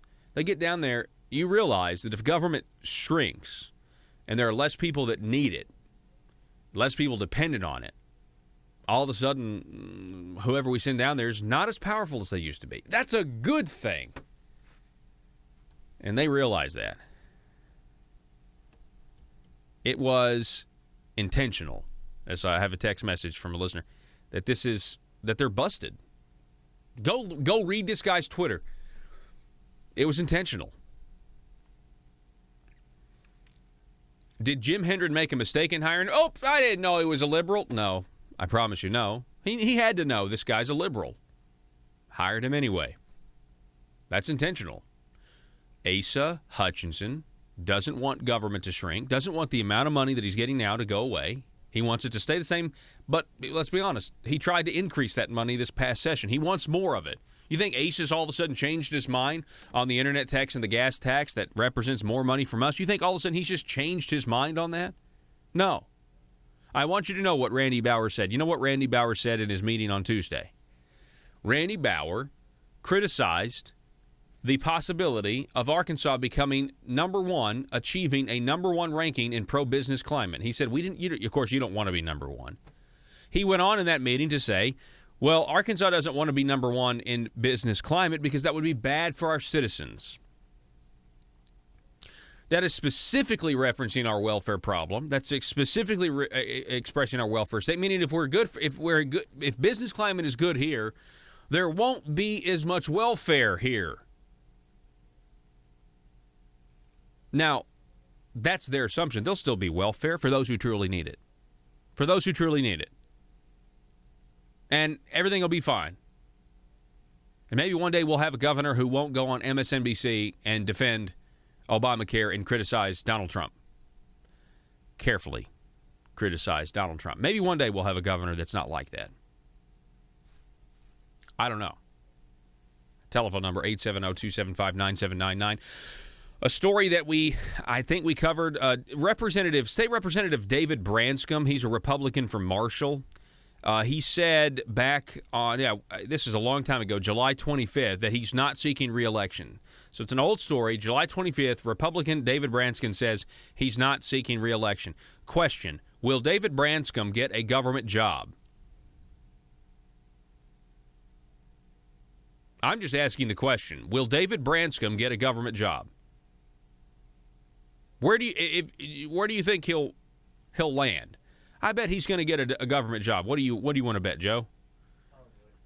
You think he could work for DHS, or you think he could work for the Arkansas Economic Development Commission, or do you think he could work for, I don't know, maybe just the Arkansas Economic Development Commission? What is the one job they could create for him that is outside of what he could normally do? That's what he'd get. I don't know. We'll see. Because it seems like they never created a job for Kelly Link. Well, because it seems like they never hire the right people for their for their job that they like. David Bauer, I just think it's interesting. Randy Bauer, I don't think he's the man for the job if they hired him anyways. Yeah, it's my opinion. But well, it seems like they never hire the right man for the job. So put him somewhere where he definitely doesn't need to be. Yeah, you're right. Let's see here. That's my opinion, and I'm sticking to it. Senator Linda Collins Smith has just tweeted in response to Kenny Wallace's tweet on Randy Bauer on this gun thing. She writes, seriously, we get to pay guy good wages, like over $300,000, to turn around and fight us on the Second Amendment. So Senator Linda Collins Smith is taking notice of this tweet. She's taking notice of the consultant that they've hired. This is crazy to me. It's amazing how things are unfolding. I do this for a living, but I study news, and every now and then it's just crazy how the last 2 weeks, what have we been talking about, Joe? Several times, consultants. Last Monday, we talked to Brian King about the consultant, and he was saying we don't need a consultant on tax policy because everybody has studied this. We all know what we need to do. Jim Hendren was in the paper saying, no, we do need it to make it more credible. And of course, this is the credibility we're talking about here. The credibility we're talking about is a liberal who's contributed to political campaigns of Democrats his entire life. That's the credibility that we have to have. Thank you very much, Jim Hendren, Senator Jim Hendren. Oh, great minority leader who wants to be the president pro temp. First of all, the fact that he's the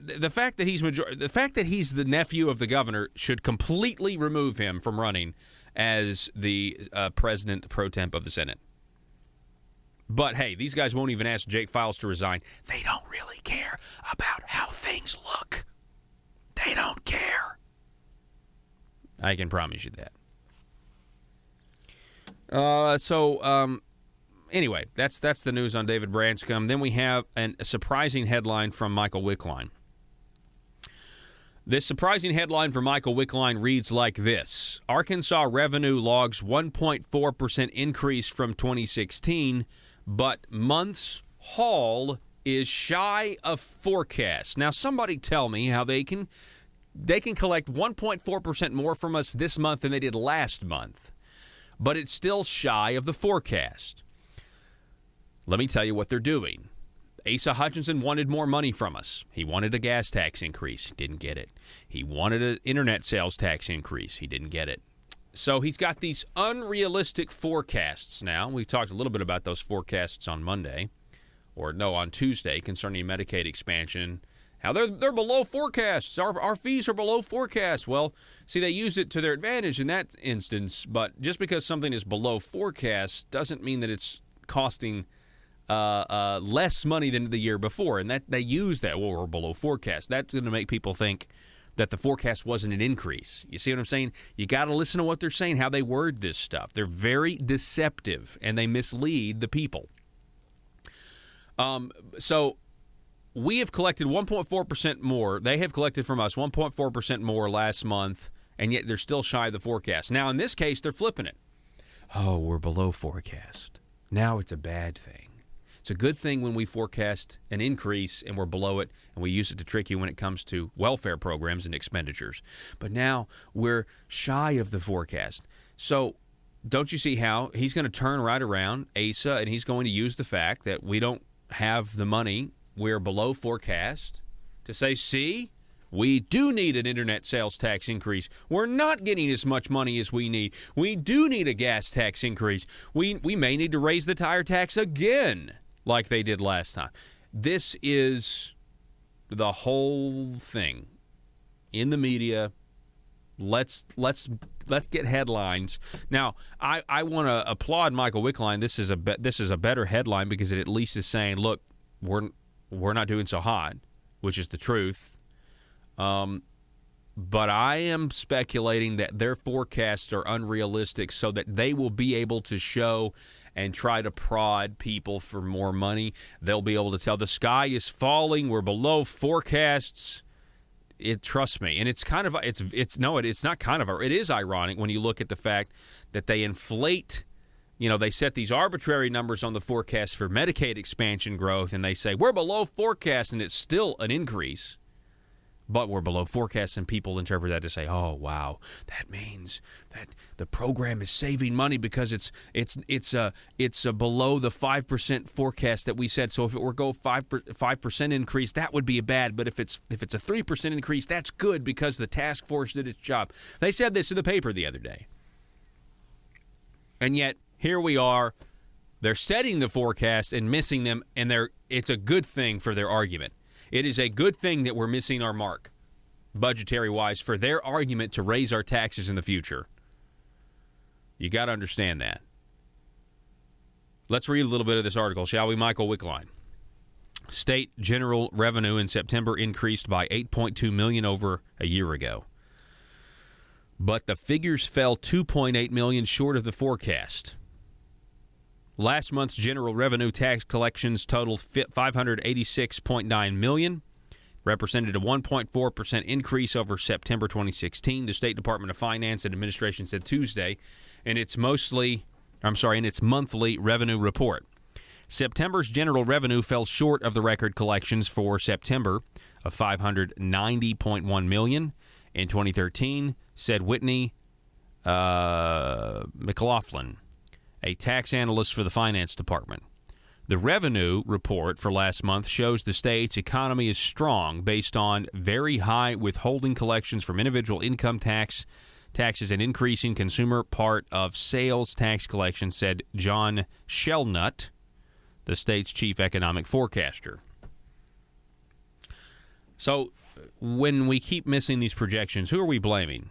Are we blaming John Shelnut, or are we blaming Duncan Baird, the governor's budget director? Here's a thought. We're missing the forecast yet again. Now, let's take my analysis out, okay? Let's just take it at face value. I'm reading between the lines, and I'm telling you, look, They want to miss the forecast so that they can claim they got to have more of our money. Let's remove my opinion from the equation.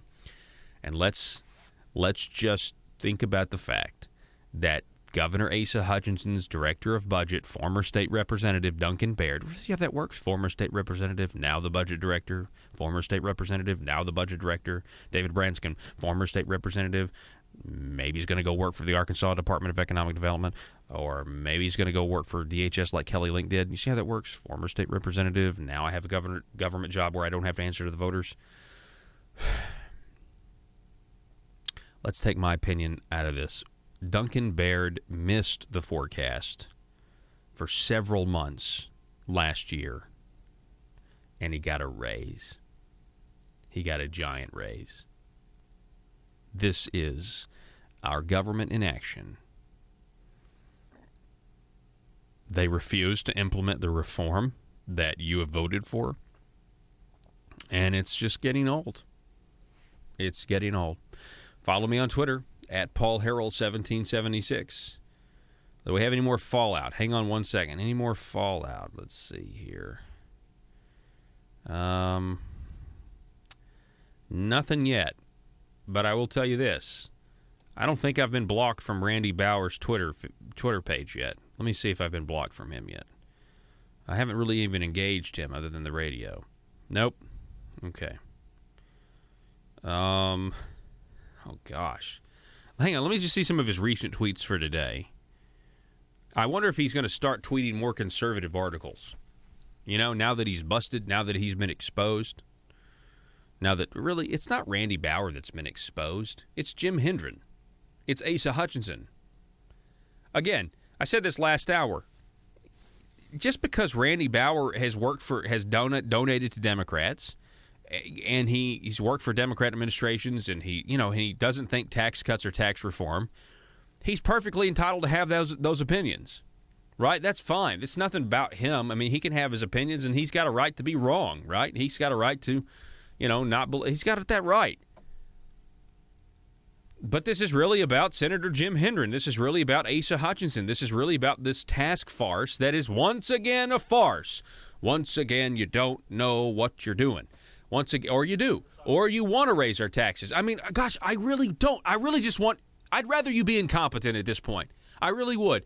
I'd really rather you be incompetent than once again have displayed to everybody that you really are progressive liberals that want higher taxes on the state of Arkansas, and you do not believe in lower taxes. But the question is, for me, at least my question is, when will this ever not be a farce? Like, anytime they do anything like this, where they have to bring in a consultant, it's absolutely ridiculous, and it's absurd, and there's no reason for it. It's just always a farce for stuff like this.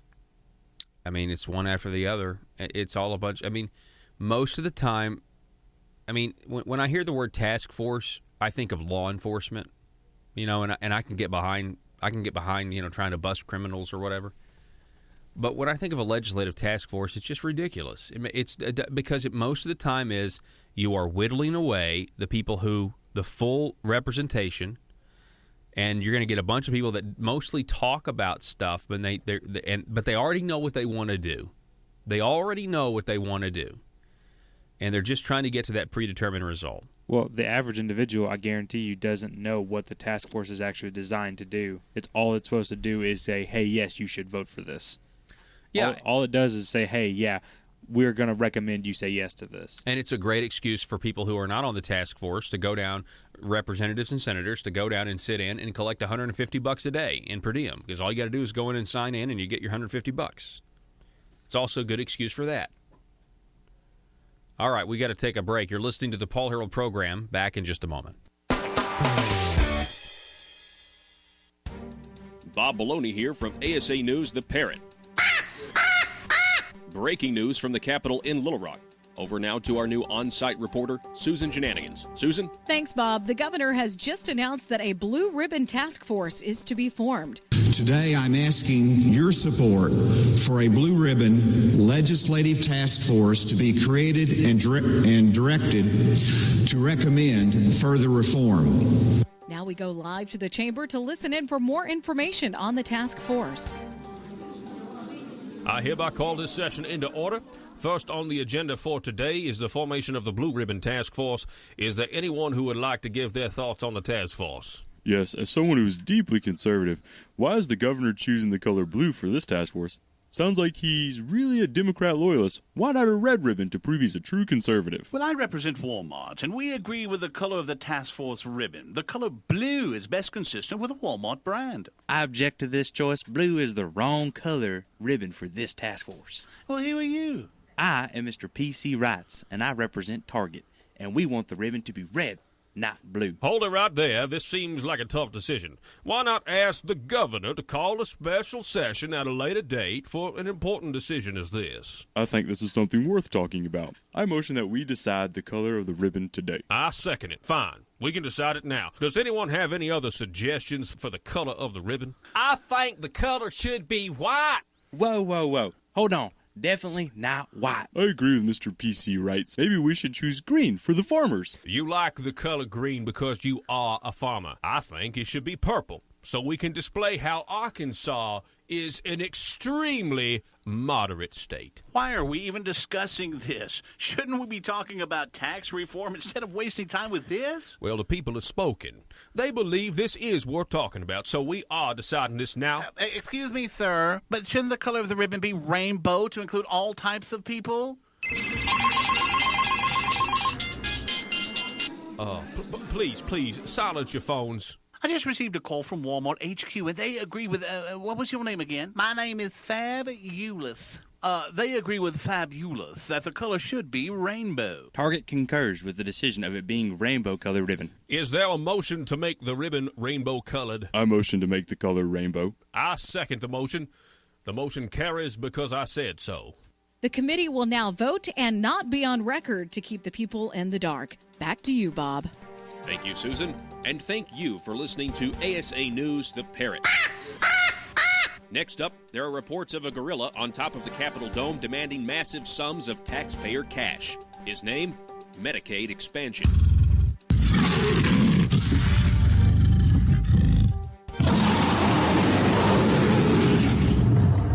PHP Parody.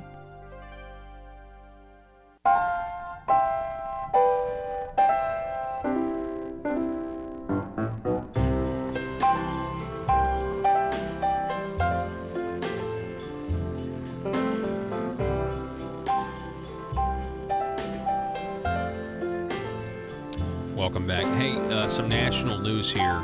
This is a couple of days ago, but up in D.C., the House did pass a bill on Tuesday. I'm sure you've heard about this, that would ban abortions after 20 weeks. These are the type of bills when in the pro-life movement, essentially talking about the Pain-Capable Child Act, meaning they can feel pain at 20 weeks. And so, hey, let's not have abortions past that. Representative Trent Franks would make it a crime to perform or attempt an abortion after 20 weeks of pregnancy. Now, this is, like I've said many times, this is the gradual effort to try to end abortion and genocide, and it's an effort to just try to save as many lives as we can. So these bills like that are good. And we have Lindsey Graham over in the Senate. He's now saying he's going to try to get this passed out of the Senate or introduce a companion bill. These are, look, the fact that, I think these guys in D.C. have got to defund Planned Parenthood entirely. But in order to do that, you've got to be willing to shut everything down. And that's the unfortunate thing. I mean, I've been disappointed in that, Look, it's a lot of people's number one issue. It's my number one issue because it's like the most basic, like it's the, of course, duh. But, it's a life or death issue. That's why it's so basic. And it's like, why wouldn't, this is the hill to die on. It is. I mean, this is a huge issue. People just, that's been disappointing to me, no doubt. But the gradual approach can work too if we're talking about saving lives. So, anyway, I feel like that's a positive. That's all I'm trying to say is I think it's a positive. The bill is a top priority of anti-abortion groups, which argue a fetus can feel pain at 20 weeks gestation and later. So anyway, stuff like this is good.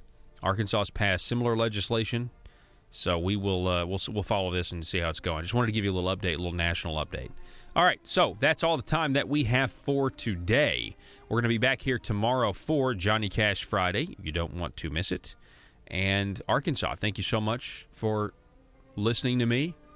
And until tomorrow, be safe.